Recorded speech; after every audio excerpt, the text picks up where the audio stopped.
Forever gone are those days when there was an abundance of cool and interesting anime to check out that were being endlessly released into the wild experimentally by the anime industry.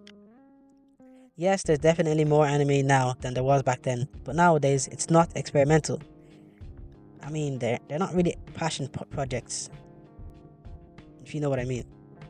I mean, they are, but they're not. That's why I want to talk about Samurai Champloo. It was a part of that golden era of anime that wasn't exactly out there yet, but they were trying new things in order to push the industry out further for it to be the absolute behemoth it is today. Samurai Champloo was something I never knew I needed until I watched it. The animation, the choreography, and the music was all I needed for it to blow me away. Let's look at the plot for a second here.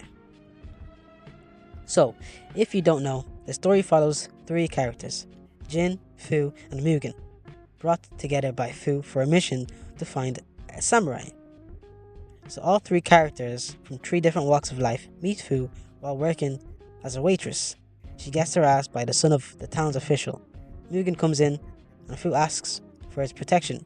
Mugen accepts, but only in exchange for food. Jin then arrives soon after Mugen, which leads to them engaging in combat, after Mugen mistakes him for one of the town official's men. They actually get sentenced to death but are saved by Fu. They try to fight again, but Fu makes a deal with them. By flipping a coin, heads, they can continue their fight, or tails, they can stop fighting for now and instead help her on her quest to find a samurai who smells of sunflowers. So they embark on a journey of a series of events to find this samurai. The story may be simple, but that's what it needs. A simple story about cool characters going on an episodic adventure. So I want to talk about the music here for a second. I think one of the best elements in Samurai Champloo is its music. I like to say having good music can really make or break a show. Hip-hop was a big cultural influence when it comes to Samurai Champloo, and even anime for that matter. Watanabe was already a fan of hip-hop, as he says his introduction to hip-hop was The Massage by Grandmaster Flash and the Furious 5. Say that really fast 5 times, I bet you can't. Anyway, the music in Samurai Champloo was done as a collective by Shinji Tsushida of Shaka Zombie, Fat John, Nujabes, and Force of Nature. I want to highlight Nujabes specifically here because their contribution on the show was everything and more. Hearing that ending theme after finishing an episode was crazy, especially watching it for the first time, because as hip-hop beats through the episodes of the show, then you hear that as the end theme and you're like, yeah, these guys are really cultured.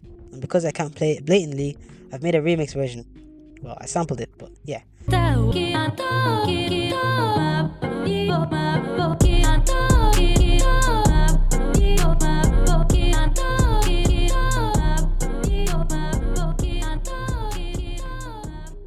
Go listen to the original in YouTube because it's such a beautiful song, man. Or even their other songs that took TikTok by storm, spawning so many funny memes. We're gonna look at the animation here for a second. Created by Shinichiro Watanabe, a veteran in the animation industry, he had already dipped his toes in the likes of Cowboy Bebop. Samurai Champloo is a culmination of historical fiction, hip-hop culture, and amazingly animated sword fights. Samurai Champloo was produced by the animation studio Manglobe. This being their debut work, it went pretty well if I say so myself. The way the sword fights go is how I've always envisioned the perfect sword fights could be in anime. It's just so fluid, like the fight scene of Jin vs. Kariya.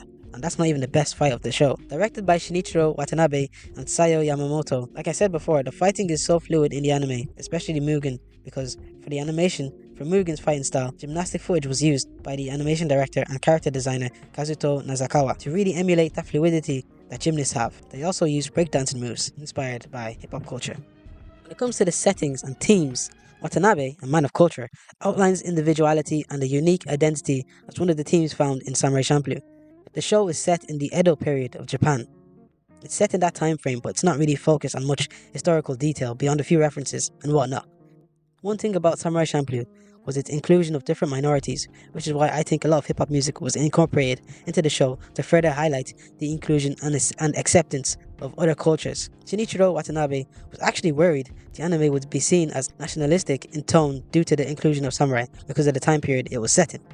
In the characters of Jin and Mugen, their differences are highlighted by the way they fight. Mugen, the more rough around the edges, is a self-taught fighter with very unorthodox and outside-the-box type of fighting styles. In the characters of Jin and Mugen, the differences are highlighted in the way they fight, having a distaste for authority. With that said, his fighting style is very fitting, as it's not in a box of sorts. It's all self-taught, there's no manual to be able to fight in that way. Whereas Jin, the more conservative guy, is a textbook samurai fighter that doesn't stray from the rules and boundaries of what he's been taught on fighting. He's a calm and stoic ronin that's been forced to leave his old dojo after killing his master. Fu is a cheerful girl that is able to keep the group together as a chameleon of some sort, as she goes from job to job throughout the series. This show was a part of the golden era of anime, and it's gone now. Although anime keeps getting better and better, I highly doubt these new shows will ever replace the golden era. Samurai Champloo was a great show, and honestly, I think it could have been prolonged for at least 2 more seasons. While the story was set up as an episodic buddy adventure, I think it could have transitioned into something more. But hey, that's just me. Anyways, that's it for the video, guys. Please like and subscribe. Until next time, and peace.